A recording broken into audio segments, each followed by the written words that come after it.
구약 성경 역대하 29장 1절에서 11절까지 말씀입니다. 구약 성경 694면에 있습니다. 역대하 29장 1절에서 11절 말씀입니다.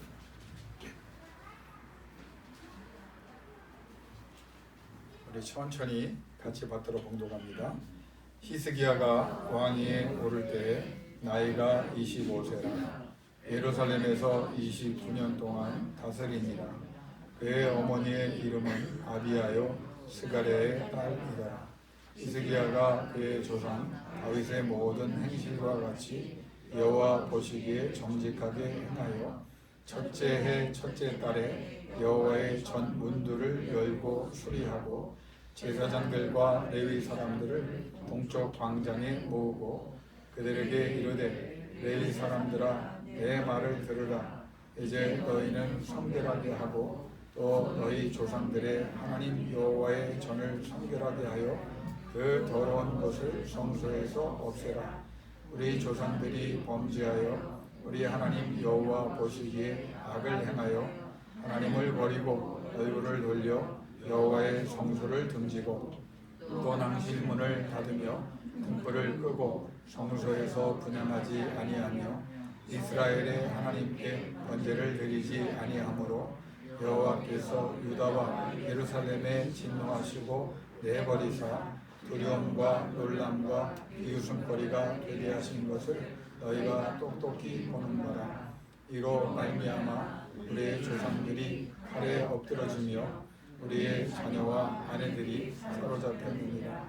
이제 이스라엘의 하나님 여호와와 더불어 언약을 세워 그 맹렬한 노를 우리에게서 떠나게 할 마음이 내게 있노니 내 아들들아 이제는 게으르지 말라. 여호와께서 이미 너희를 택하사 그 앞에 서서 수종들어 그를 섬기며 분향하게 하셨느니라. 아멘. 10절만 제가 받들어 봉독합니다. 이제 이스라엘의 하나님 여호와와 더불어 언약을 세워 그 맹렬한 노를 우리에게서 떠나게 할 마음이 내게 있노니. 아멘. 제가 히스기야 설교를 지금 몇 주째 하고 있거든요. 네, 앞으로 이제 오늘을 포함해서 이제 3번, 그러니까 앞으로 2번만 더 하면 제 생각에는 이제 히스기야 설교가 이제 한 6번, 7번 정도로 이제 마무리가 될 것 같습니다. 그런데 히스기야를 제가 이렇게 강조하는 이유는요. 만약에 여러분이 모세나 또 이사야나 예레미야나 에스겔이나 엘리야나 엘리사 같은 그런 하나님께 부름받은 사람들에 관하여 설교를 하면 사실 저도 부담이 되지만 여러분도 부담이 됩니다. 왜냐하면 그 사람들은 하나님께 부름받은 특별한 사람들이잖아요. 그러니까 이제 우리의 삶에 적용하기에는 그분들이 한 일이 너무 차원이 다르기 때문에 부담이 돼요. 그런데 히스기야는 사도들도 아니었고요. 뭐 사도 바울도 아니었고 예수님의 제자들도 아니었고 이 사람들은 평신도들입니다. 사실 왕이라도 평신도거든요. 근데 이 평신도가 하나님 앞에 어떻게 신앙생활을 해서 어떤 복을 받느냐 이걸 우리가 이제 성경을 통해서 깨닫는 거예요. 그러니까 이제 다른 그 선지자들에 대한 설교보다도 사실 우리가 부담 없이 받을 수 있는 또 실제 역사에 일어났던 일이고 또 이 히스기야라는 사람의 그 삶을 보면 이제 업앤다운이라고 그러죠. 잘할 때가 있고 못할 때가 있어요. 이 사람이 히스기야는 처음에 뭐 하나님의 은혜로 시작을 했지만 점차 올라갈 때도 있고 내려갈 때도 있었지만 성장해 갑니다. 마지막까지 쭉 이렇게 그래프를 보면 성장해 가는 그 삶의 그래프, 신앙의 그래프를 우리에게 보여줍니다. 그러다 마지막에는 제가 이제 설교를 할지 안 할지 모르겠는데 아주 어이없게 끝나요. 그렇게 위대했던 사람이 마지막에 이제 자기 잘못 때문에 바벨론 사람들에게 하나님이 하신 걸 영광을 안 돌리고 이제 바벨론이 염탐하러 왔을 때 아수르한 나라가 망하고 바벨론 신흥 대국의 사신들이 머리를 숙이고 온 거 다 이유가 있거든요. 근데 예루살렘 성전이나 자기의 곳간을 다 보여주면서 하나님 앞에 자기가 섭니다. 그러면서 하나님이 하신 걸 찬양하지 않고 자기의 공로를, 그래서 이제 이사야를 통해서 하나님이 진노하시거든요. 너 왜 그렇게 했느냐. 그런데 이제 그 진노의 말씀, 그것 때문에 바벨론으로 네가 보여준 것들 다 끌고 갈 것이다, 없어질 것이다, 그렇게 얘기를 이제 준엄한 심판을 예고하시죠. 그러면 이제 히스기야가 평상시 영으로 계속 성장해가는 과정이었다면 납작도 엎드려야 돼요. 그 사람은 엎드릴 줄 아는 사람이었거든요. 그런데 의외의 말을 합니다. 뭐라고 말합니까? 이게 이제 역대하도 나오고 이사야도 나오는데, 그때가 그런 일이 언제 일어납니까? 내 때 일어납니까?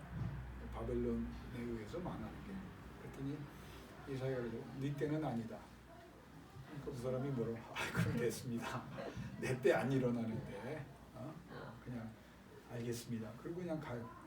실제로 그 자신의 후손들을 위한 그 애정이, 그 기도가 없습니다. 그러니까 여러분 이것들 보면 우리는 우리 때 잘하면 될 것 같죠. 그럼 우리의 신앙은요, 우리 때만 잘해서 그것 때문에 우리 자손들이 먹고 사는 것도 있어요. 근데 그 신앙이 자손들에게 영적인 유산으로 물려져야 돼요. 늘 강조합니다. 돈이 있으십니까? 뭐 집도 있고 재산도 있고 나눠줄 게 많아요? 나눠주세요. 여러분 자녀들. 그런데 그것만 물려주면 안 돼요. 그거 없어도 그것 기초에 하나님이 자신의 하나님이라는 것을 가르쳐줘야 합니다. 힘들고 어렵지요. 그런데 눈물을 흘려야 된다면 그 일을 위해서 눈물을 내야 돼요. 그러니까 히스기야가 그런 모습을 다 보여줘. 그러면서 히스기야의 삶을 보면 문제가 있어요. 그러면 그 문제, 세상에 살면서 문제 없는 사람 어디 있습니까? 신앙의 사람도 다 문제가 있어요. 문제가 있으면 그 문제를 어떻게 이해하고 그 문제를 어떻게 이제 대응을 하고 그 문제를 어떻게 해결해야 되는지 이 히스기야의 삶에 다 나와요. 그러니까 여러분이 이거를 지식으로만 얻으면 안 됩니다. 성경 공부를 하면서 제가 몇 번 강조하거든요. 성경 공부가 여러분 성경 지식으로 끝나면 안 됩니다. 여러분의 신앙에 이게 적용이 돼야 되고 열매가 돼야 되고, 성경 공부한 사람은 성경 공부를 안 해서 잘 모르는 분들보다 더 영적인 열매가 나타나야 되는 거 아닙니까? 그게 하나님의 말씀이 살아 역사한다는 걸 내가 체험하고 세상 사람들에게 보여주는 거 아닙니까? 히스기야를 공부하는 이유가 바로 그거예요. 우리에게 나타난 문제가 있을 때, 우리의 실수가 있을 때, 우리가 잘못이 있을 때 어떻게 그걸 극복할 수 있느냐. 그러니까 히스기야가 자신의 일생을 통해서 우리에게 보여줍니다. 첫 번째는 히스기야를 보면 왜 이런 일이 일어났는가에 대한 이해가 필요하다고 성경 가르칩니다. 여러분 무슨 일이 일어나잖아요. 어려움이 찾아와요. 특별히 환난과 어려움, 좋은 일보다는 뭐 좋은 일도 이유가 있으니까 오는 거지만 특별히 환난에 대해서 우리가 집중하니까 어려움이 있을 때는 이유가 있는 거 아니에요? 건강에 문제가 생겼어요. 그러면 첫 번째 질문은 뭡니까? 왜 내가 건강에 문제가 생겼을까? 저도 이제 요번에 좀 약해지면서 깨달은 거, 아이고 이 몸에다 그냥 온갖 걸 그냥 다 입으로 집어넣고 그냥 먹고 마시자 그러다가 세월이 오래되니까 몸이 못 견디는 거예요. 똑같아요. 그렇죠? 예. 두 분만 끄떡이고 다른 분들은 끄떡이지 않은 거 보니까 잘 드시고 계신 것 같아요. 왜 이런 일이 일어나는가? 가정에 문제가 일어났고, 사업에 문제가 일어났고, 자녀들이 문제가 일어났고, 인간관계에 문제가 일어났다. 왜 이런 일이 일어나냐? 그럼 두 번째, 히스기야를 통해서 주신 거예요. 그러면 어떻게 이걸 해결할 거냐? 여러분, 문제에 대한 그 원인을 알면 다 끝납니까? 아니잖아요. 그걸 해결해야 되잖아요. 그러면 이 문제를 어떻게 해결할 것이냐? 두 번째 질문을 이제 히스기야를 통해서, 세 번째는 어떤 질문이냐면 그러니까 누가 해결할 거냐? 여러분 가장 먼저 이 문제를 내가 겪으니까 내가 해결하려고 하고 내 능력으로 하려고 하잖아요. 근데 내 능력으로 안 된단 말이에요. 그러니까 하나님 말씀이 네 능력으로 안 된다. 특별히 신앙의 사람들이 신앙과 관련하여 하나님이 간섭하시고 개입하실 때 이러한 일은 여러분의 힘으로 안 돼요. 돈으로 될 것 같아요? 인맥으로 될 것 같아요? 내가 믿고 있는 나를 귀하게 여기는 부모나 가족을 포함해서 내 편으로 생각되는 사람들이, 나를 아끼는 사람들이 내 문제를 근본적으로 해결해 줄 수 있습니까? 아니에요. 저는 오히려 하나님 앞에 빨리 들고 나가야 된다고 생각하는 게, 내가 문제가 있을 때, 내가 어려움이 있을 때 믿는 사람들 먼저 찾아가서 의논하고 그 사람들의 조언을 구하죠? 내 경우에는 상처로도 아픔으로도 그렇게 뭐 진실하게 대해주는 좋은 사람들도 있지만 실제로는 그 사람들하고 말하고 보면 더 허전해지고 오히려 더 그 사람들이 가십거리로 나를 만들어서 상처받는 경우가 굉장히 많았어요. 그러니까 이 히스기야도 그런 거예요. 그럼 이 문제를 누가 자기가 할 수 있는 걸 다 해봅니다. 돈으로도 해보고요, 신하들하고 의논도 해보고 국제 정세를 뭐 판단도 해보고, 근데 안 돼. 근데 성경을 보니까 성경에 뭐라고 나옵니까? 네 힘으로도 안 되고 네가 아는 모든 사람들 통해서도 안 되고 네가 가진 것으로 안 된다. 그럼 어떻게 해야 되느냐? 나 여호와다. 여러분 성경은 간단해요. 히스기야를 통해서 하나님이 주는 게 뭐예요? 나 여호와다. 우리 교회 표어가 뭡니까? 이사야 40장 9절 너희 하나님을 보라. Behold your God. 너희 하나님을 보라. 그걸 누가 말했나? 이사야를 통해서 말씀했지만 이사야는 하라고 한 거지. 그 말씀은 누구로부터 왔습니까? 하나님 자신으로부터 왔거든요. 그러니까 왜 이런 일이 일어났느냐? 어떻게 이 문제를 해결할 것이냐? 그러면 누가 이 문제를 해결할 수 있느냐?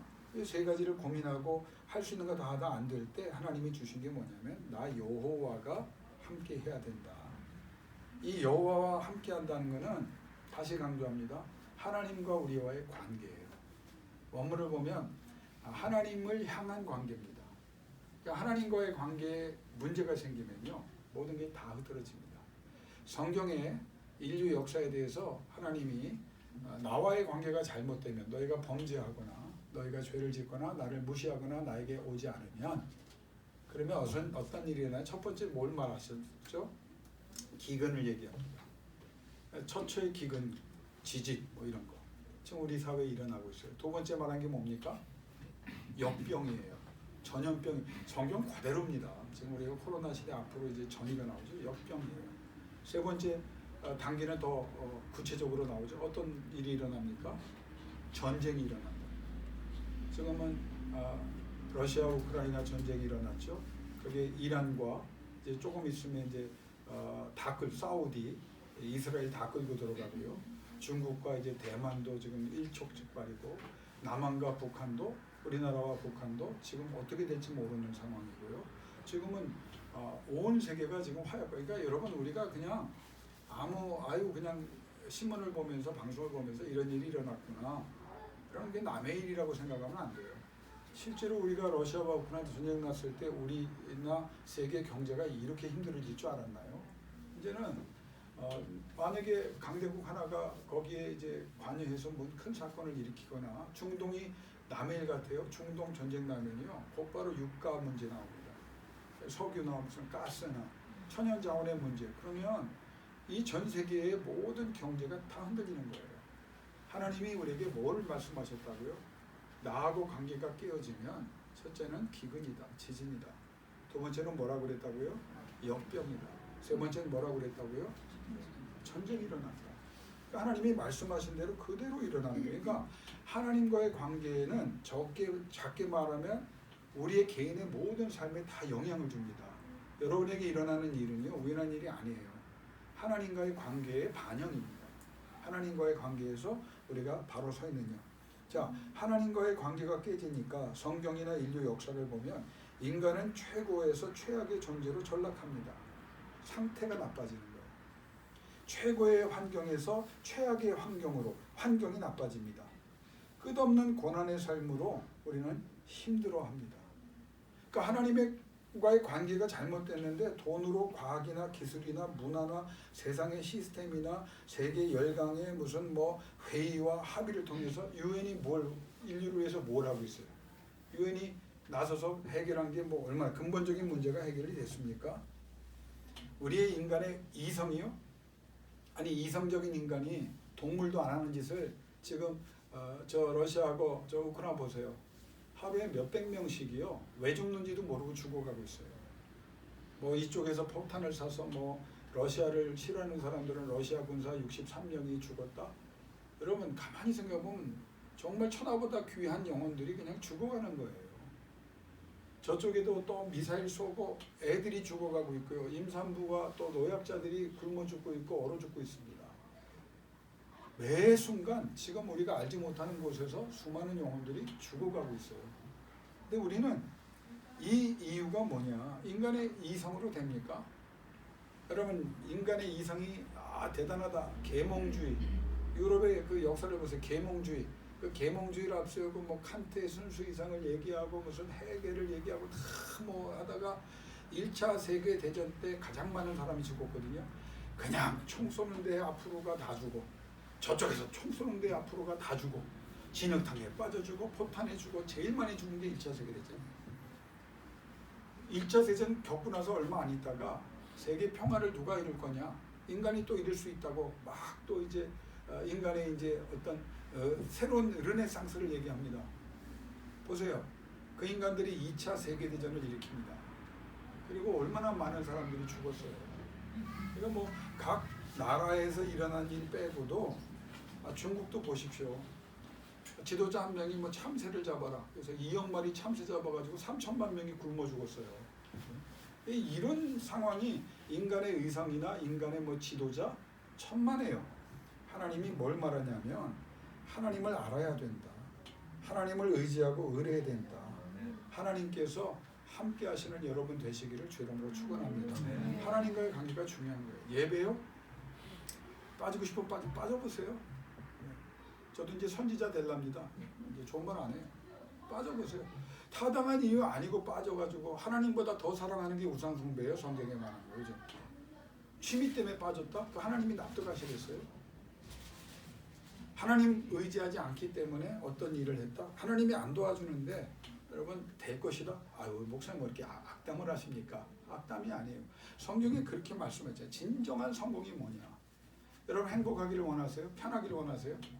하나님과의 관계가 잘못되고 있는데 하나님과의 관계에 집중하지 않으면서 휴가 가보세요. 가서 열심히 휴가해 보세요. 돌아오면 여러분이 그 행복이 오래 갈까요? 아니에요. 심지어는 휴가 가서도 하나님을 생각할 때 그게 진짜 휴가인 거예요. 휴가 가서도 주일날 어쩔 수 없이 갔다. 그럼 그곳에서 주의 이름을 부르고 말씀을 그리고 하나님과의 관계에 집중할 때 그게 휴가가 되는 겁니다. 풍족으로요. 우울한 부자들이란 책을 보셨나요? 지금 우리가 저 사람 돈 많으니까 행복하겠지? 천만에요. 제가 아는 그 목회하면서 만난 수많은 부자들을 뭐 몇십억부터 몇백억부터 어떤 사람 몇천억까지 같은 사람을 교인으로 두고 내가 얘기를 해봤는데요. 우울증에 이미 깊이 빠진 사람들 많아요. 기업체가 12개 가진 사람인데 외로워 죽겠다는 거 아니에요. 애들은 다 미국 유학 보내서 그냥 남편은 어디가 있는지 알 수도 없고 그냥 그 반려견 하나 끼고 그냥 사는 거예요. 힘들고 목사님 오죽하면 목사님 사모님 우리 집에 같이 살면 안 돼요? 이런 사람 내가 유혹 많이 받았어요. 집이 워낙 좋아서 라면하고 들어갈까 내가 근데 그 얘기를 들어보면 정말 힘들어요. 그 남편을 만나보면 이 부인이 철없는 소리 합니다. 이게 회사가 12개지요. 다 빚입니다.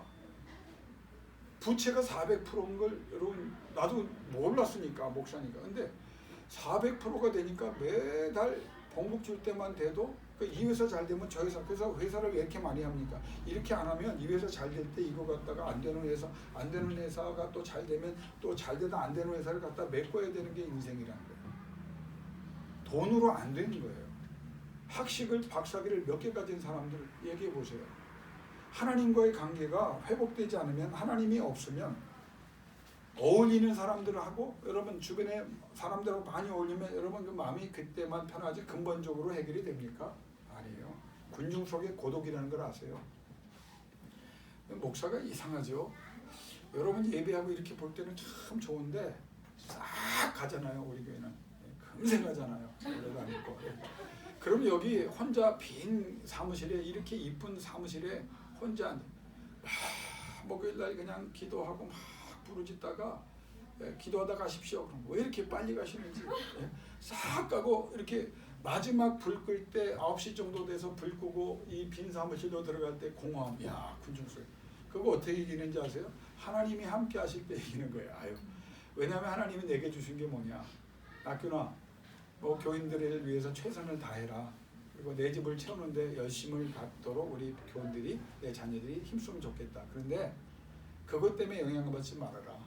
나는 너 혼자라도 네가 내 전에 엎드려 기도할 때 난 널 보면서 기뻐한다는 말씀을 제가 3년 전에 받았어요. 그러니까 네가 기도하는 걸 내가 기뻐한다. 그러니까 내가 백성들을 위해 기도하니까 하나님이 기뻐하시는구나. 나라도 기도하지 않으면 안 되는구나. 그러니까 기도해 줌을 귀하게 여기지 않는 사람들을 생각하면서 힘들어할 필요가 없구나. 내가 그냥 그분들을 위해서 사랑하는 마음으로 이렇게 기도하고, 날씨가 구조도 이렇게 나오신 분들, 또 방송을 보면서 예배하는 분들을 위해서 계속 기도해야 될 이유가 여기 있구나. 여러분, 오늘 특별히 이 아침에 나온 분들에게 하나님의 한없는 복이 임하시기를 주 이름으로 축원합니다. 어떤 때 무슨 생각이 드는지 아세요? 한번 보여주고 싶어요. 목사가 기도해 주는 게 보통 일이라고 생각하세요? 아니에요. 다른 목사님들도 그렇지만 저는요, 이제 기도해 주는 사람 숫자를 많이 줄여갑니다. 왜 그러냐면 여러분 한 사람 한 사람, 김 집사님, 장군사님, 우리 김 장로님 다 이렇게 기도해 갈 때 여러분 그거를 감정, 그러니까 하나님께서 긍휼히 여긴다고 하는 마음을, 제가 이제 성경을 알잖아요. 그거는 그냥 불쌍히 여기지고 그냥 동전 한 푼 더 주는 마음이 아닙니다. 하나님께서 굉장히 공감하시면서 우리가 힘들어하는 걸 아시는 거예요. 왜? 육신을 입으셨던 예수이기 때문에 얼마나 힘들어하는지, 구체적으로 무슨 문제가 있는지를 내 문제로 여기시면서 그러니까 예수님이 겟세마네 가서 피를 흘리는 모세관이 터지는 그 간절한 기도를 드릴 수밖에 없었던 것은 우리의 자리에서 전능하신 하나님이 부르짖어 주셨기 때문에, 우리의 문제를 아시기 때문에. 이거 쉽지 않습니다. 나는 정말 많은 교인들을 데리고 목회하시는 목사님들, 저도 옛날에 조금 그래봤지만 존경스러워요. 저분들이 그 양떼들의 이름을 한 분 한 분 불러가면서 기도하면 얼마나 힘들까. 저분이 내가 볼 때는 밖에 나가서 뭘 할 여가가 없어야 진짜 그 기도를 할 텐데, 밖에 다니시는 거 보면 적당히 하시는 건지 어떤지는 알 수는 없어요. 나는 여러분 이름과 여러분 가족과 여러분 자녀를 위해서 이름을 불러가는 게 목회 42년 동안 이게 정말 쉽지 않다는 걸 깨달았어요. 제대로 기도를 하니까. 아마노 한 사람 한 사람을 놓고 기도하면요, 어제도 거의 잠을 못 잤는데 그 기도를 저녁에 하나님이 시키시면요 끊을 수가 없어요. 지금도 고통당할 거 아니에요. 카톡이 오거든요. 폐에 물이 찼습니다. 그 사람이 호흡하지 못하고 주여 제 친구 목사가 지금 신장암에 무슨 뼈로 전이 되고 폐로 전이 되고 막 그 방에 그냥 눈도 못 뜨고 누워 있는 모습을 친구들이 이제 신방을 해서 기도 제목을 올렸는데, 그 친구 목사를 위해서 본 지 오래됐죠. 몇십 년 동안 못 봤어요. 근데 그 목사님을 위해서 기도하다 보니까 진짜 그 마음을 알면서 기도하려고 했으다 보니까 너무 힘든 거예요. 지금 그 사람은 호흡을 못하고 있잖아요. 이 기도밖에 못 드립니다. 하나님, 만약에 하나님께서 살려서 사용하실 사명이 있다면 일으켜 주시고, 하나님께서 이제는 그동안 수고했으니 이제 천국에서 눈물과 근심과 한숨과 고통이 없는, 이별이 없는 곳에서 안식하기를 원하신다면 차라리 우리 친구 목사 빨리 데려가셔서 하나님, 저 천국에서 가장 행복한 사람으로 살아가게 해주세요. 이 세상에 사는 오랜 기간의 고통의 삶을 살면서 오래 사는 게 무슨 의미가 있습니까? 이곳에 살면서도 오래 산다면 하나님이 함께 하시고 하나님께서 동행하시고 하나님이 붙잡아 주셔야지. 여러분, 저 천국에 가는 게 손해입니까? 영원히 사는 그 은혜 속에 들어갈 수 있는 것을. 여러분, 어느 곳으로도 우리의 문제를 해결할 수가 없어요. 돈으로도 안 되고, 풍족함으로도 안 되고, 휴가로도 안 되고, 취미로도 안 되고. 모른 척 한다고 해서 이 문제가 해결됩니까? 아니에요. 오늘 제가 이 설교를 다음 주에도 또 해야 되는 이유가 여기에 있습니다. 히스기야가 이런 문제를 겪는 거예요. 그러면서 그가 뭘 하나님 앞에 깨닫게 되느냐? 하나님과의 관계구나. 아버지가 누구예요? 아하스예요. 아하스가 어떤 왕인지 아시죠? 세상에 이런 폐역이라고 하는 단어로도 설명이 안 되는, 하나님께서 오죽하면 히스기야의 아버지 아하스 왕을 뭐라고 얘기하냐면, 처음에는 이렇게 평가하셨어요. 역대하 28장에 우리가 읽진 않았지만, 그 조상 다윗과 같이 아니하여. 처음에는 뭐 다윗이 대단하니까 다윗과 같지 않다. 그 말은 우리가 우리는 뭐 나는 다윗인 건 아니잖아요. 그러니까 그것도 뭐 그런 여호와 보시기에 정직히 행치 아니하였다. 여러분 근데 점차 그의 삶을 살펴보면 하나님의 그 성전을 남유다의 왕이 다 때려부셔요. 이 사람이 성전을 폐쇄합니다. 제사장과 레위인들을 다 내쫓고요. 그거로 끝난 게 아니라 힌논의 아들 골짜기에서 분향했다. 28장 3절에 나오고 힌논의 골짜기가 뭐냐면 인간 희생을 드리는 하나님이 가장 증오하시는 일을 했어요. 이 아하스 왕이 성전을 다 때려부시고 인신제사를 드려요. 그러니까 성경을 가만히 보면요, 그 아들이 히스기야잖아요. 자기의 아들들도 그렇게 했어요. 불에다가 던져버리는 거거든요. 그런데 그 우상 숭배를 하면서 히스기야도 아들이잖아요. 이거 잘못했으면 히스기야도 이 아버지 아하스가 불에 던져서 죽었을 가능성이 있었다는 거예요. 근데 하나님 은혜로 살아남은 거죠. 산당과 자연물, 돌과 나무 아래서 제사하라고 그거를 격려합니다. 그리고 여호와 이름을 부르는 자를 다 잡아다 박해를 하고 도륙을 합니다. 23절 24절 보면 성전 기구를 다 파괴하고 성전 봉사를 전면 금지시키고 유다 전역에 산당을 건립해서 온 백성이 다 우상 숭배에 강제로라도 동원되게 하는 하나님 앞에 국가를 영적 타락으로 이끌어간 왕이 누구냐? 아하스예요. 히스기야 왕의 아버지예요. 천하에 이런 왕이 없었어요. 그래서 역대 28장 22절 25절 쭉 그의 악행을 기록해 가시다가 하나님이 한번 따라합시다. 권고할 때 더욱 하나님께 범죄하였다. 이렇게 써버려요. 하나님이. 그러니까 권고할 때는 고난과 어려움이 오면 사람들이 다 하나님을 생각하는 게 기본인데, 기본 양심인데, 이 왕은 곤고해질수록 자기의 잘못 때문에 하나님께서 돌이키려고 공고하게 하시는데 어떻게 했다고요? 더욱 힘을 써서 여호와께 범죄하였다. 그리고 자기를 친 다메섹 신들에게 제사하면서 어떤 생각을 했다고 말하냐면, 저 적들을 저렇게 다메섹 그 신들이 아수르를 큰 나라로 만들었으니 나도 그 신들에게 제사하면 그 우상들이 나를 도와줄 것이다. 기가 막히죠. 이런 생각을 했다는 거예요. 그래서 결론이 뭐냐? 이거 한번 또 따라합시다. 그 신이 아하스와 온 이스라엘을 많게 하였더라. 그게 하나님의 선언이에요. 그래? 다 죽으라는 거예요. 하나님이. 이거 다시 말하면요. 그래, 그 다메섹 신 그렇게 좋아해? 그 신 섬기다가 네가 좋아하는 거 하다가 죽으라는 거예요. 여러분, 이 우상은요, 현대적 의미에서 여러분 우상 숭배 안 하잖아요. 근데 성경적인 예수님의 그 말씀에 따라서 보면은 하나님보다 더 사랑하는 건 다 우상입니다. 하나님보다 더 물질 사랑하면 그 우상하는 거예요. 내 취미와 내가 좋아하는 것 때문에 하나님이 양보된다면 그거 잘못된, 다른 이유로 하나님께 드려야 될 시간과 하나님께 드려야 될 정성과 하나님께 드려야 될 헌금을 다른 곳에 썼다면 하나님이 뭐라고 그래, 다 망해라 이거예요. 구약의 사고입니다. 이게 어느 어마어마한, 자, 이런 나라를 그래서 물려받으니까 히스기야가 말이 왕이지 아버지가 나라를 이렇게 만들어버린 거예요. 그러니까 이미 이건 소생 불가의 상태인 거예요. 그냥 나라가 온통 영육간의 그냥 악행으로. 그래서 이게 말이 왕이지 도무지 이 나라는 살아날 수가 없어요. 근데 이런 아버지 밑에서 히스기야 같은 왕이 나옵니다.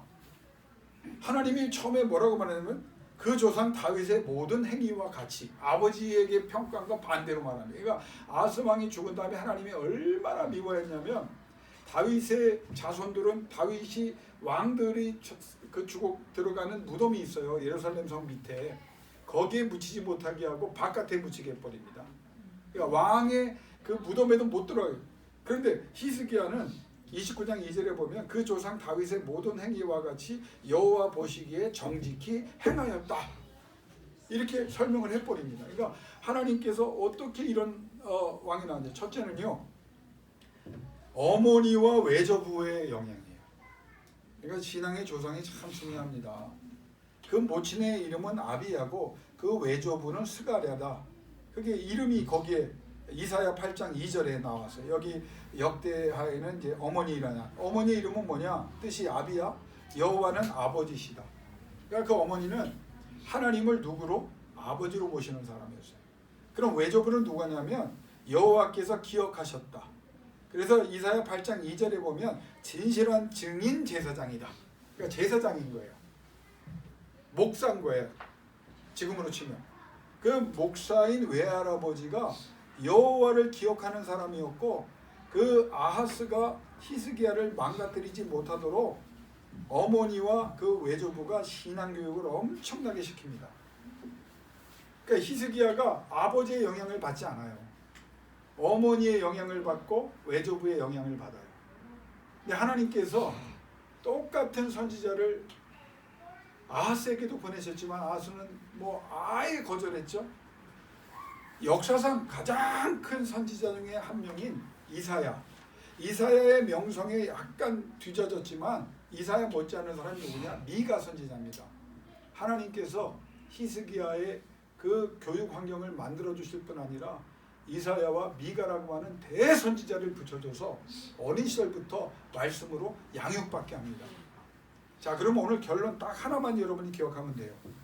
그러면 이 망가진 나라를 물려받고 도저히 살아날 가능성이 없는데 히스기야 때 왜 남유다가 아수르가 패망하는데 가장 큰 쓰임을 받고 18만 5천을 죽였잖아요. 그 이후에 아수르가 무너져 내리는 거예요.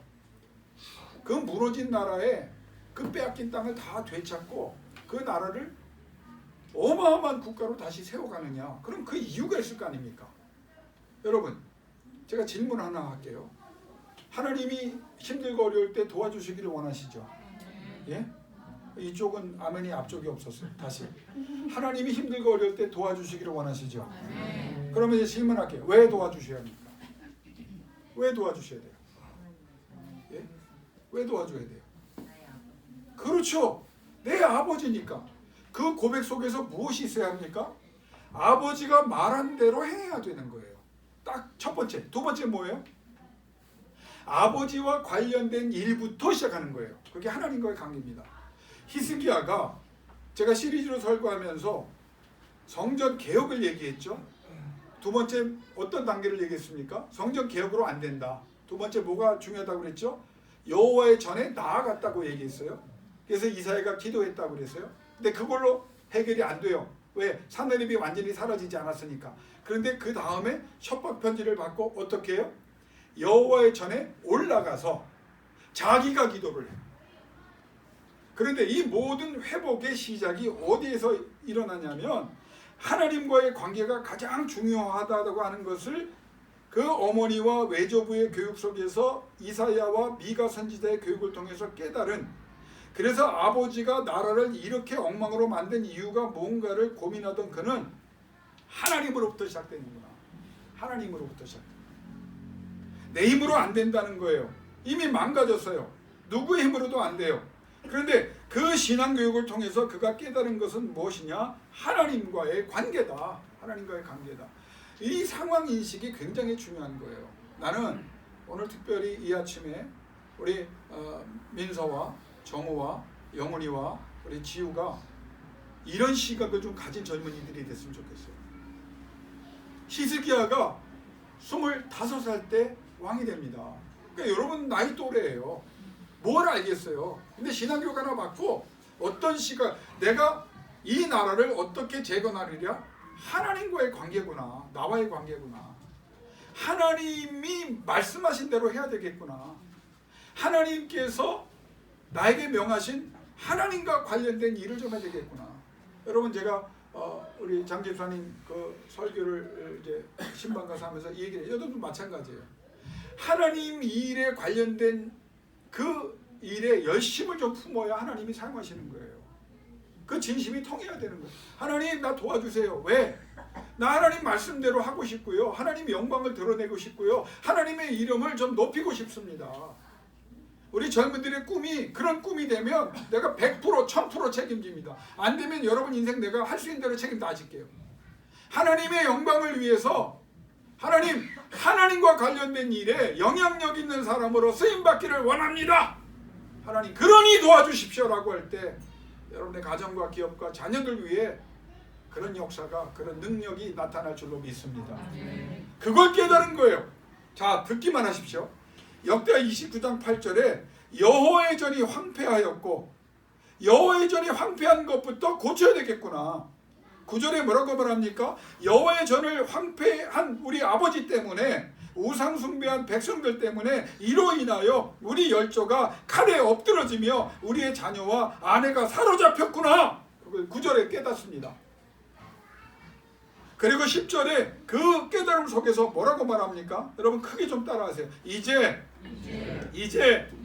이스라엘 하나님 여호와와 더불어 언약을 세워 그 맹렬한 노를 우리에게서 떠나게 할 마음이 내게 있노니. 이 고백이 대단한 고백이라는 거예요. 왜 이 나라가 이렇게 됐느냐? 여호와의 맹렬한 노 때문이다.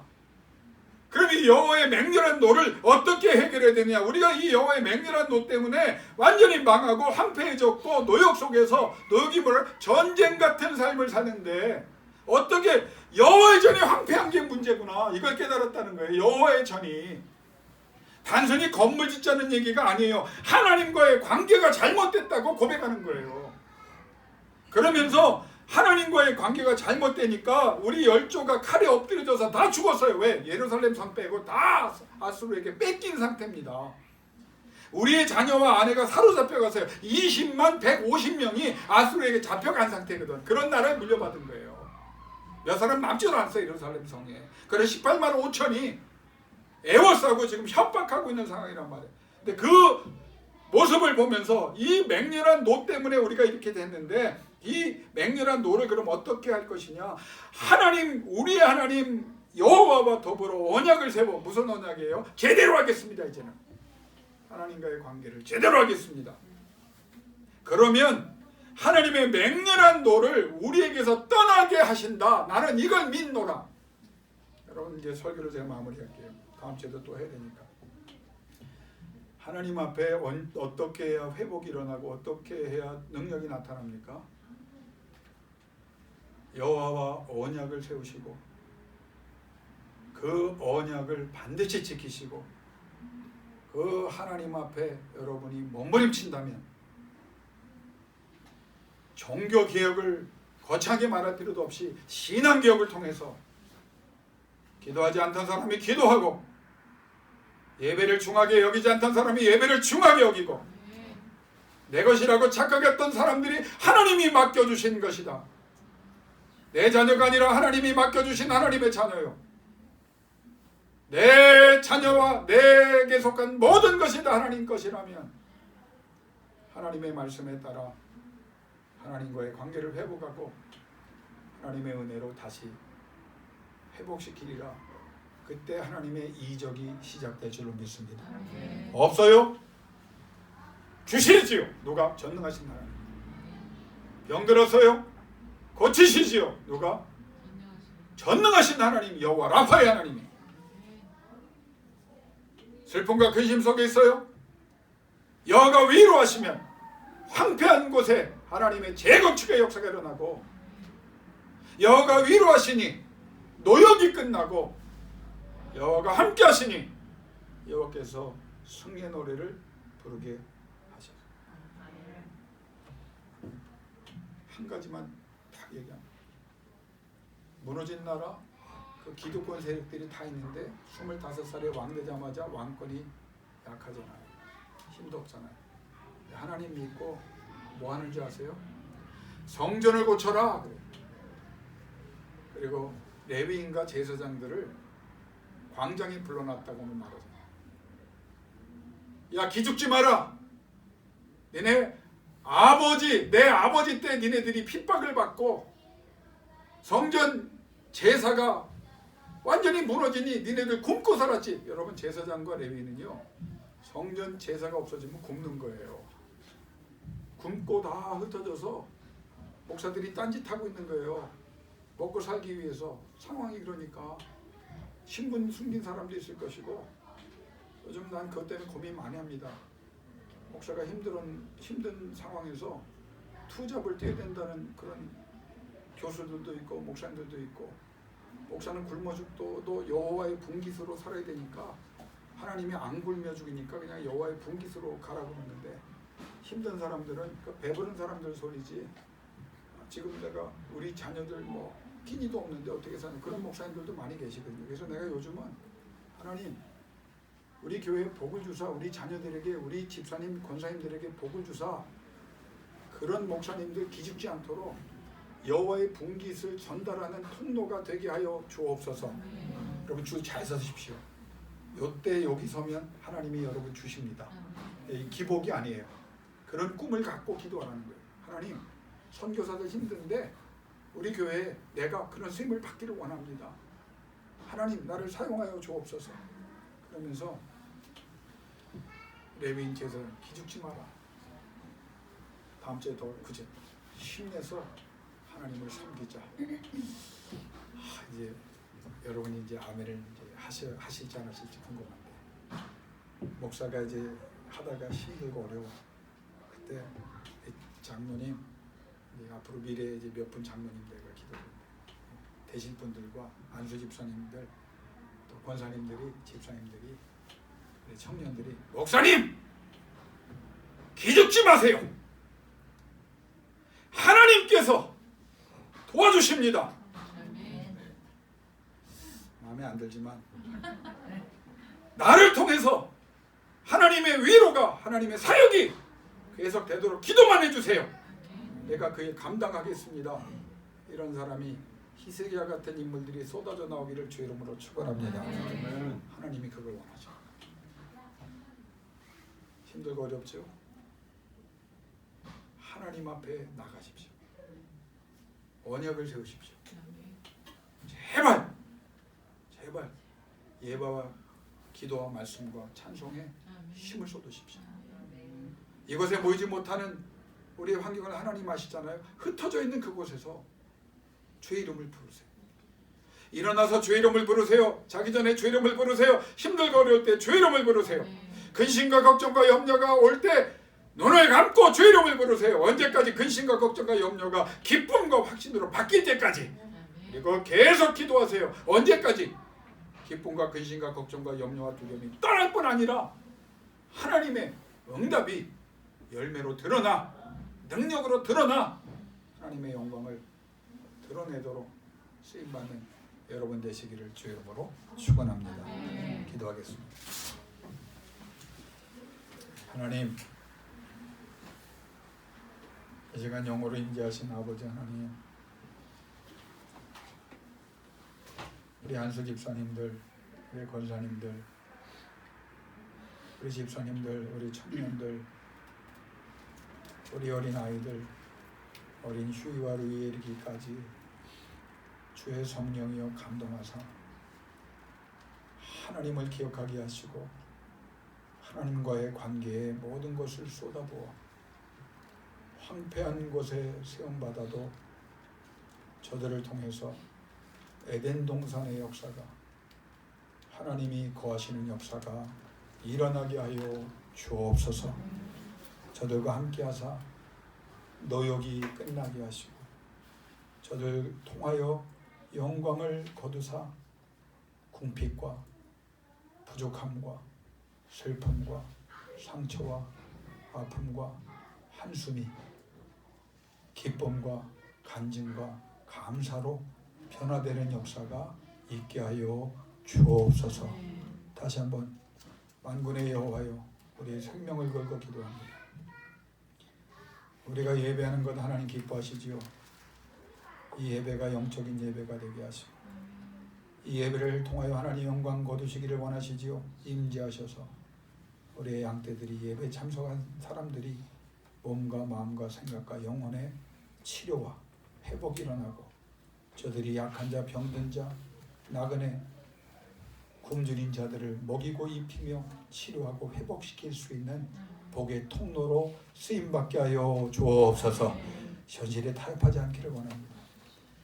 이 한낱 아무것도 아닌 한 줌의 문제 때문에 우리가 흔들리지 않게 하옵시고, 전능하신 하나님이 내 아버지라고 하는 분명한 믿음이 있다면 그 아버지 앞에 언약을 세우고 그 하나님의 맹렬한 도가 있었다면 하나님 앞에 예배함으로 기도함으로 찬양함으로 맹렬한 노가 바뀌는 승리의 열매들이 나타나게 하여 주옵소서. 오늘도 이 믿음을 붙잡고 일생 흔들리지 않고 승리하며 살아가기를 결단하는 이 양떼들을 저들의 생업과 하나님이 맡겨주신 생업과 하나님이 맡겨주신 자녀들과 하나님이 맡겨주신 모든 사명 위에 여호와의 전능이 임하게 하여 주옵소서. 다시 한번 하나님의 말씀을 전합니다. 믿음대로 될지어다. 믿음대로 될지어다. 믿음대로 될지어다. 그렇게 영광을 거두어 주옵소서. 예수님의 이름으로 기도드리옵나이다. 아멘. 지금은 우리 주 예수 그리스도의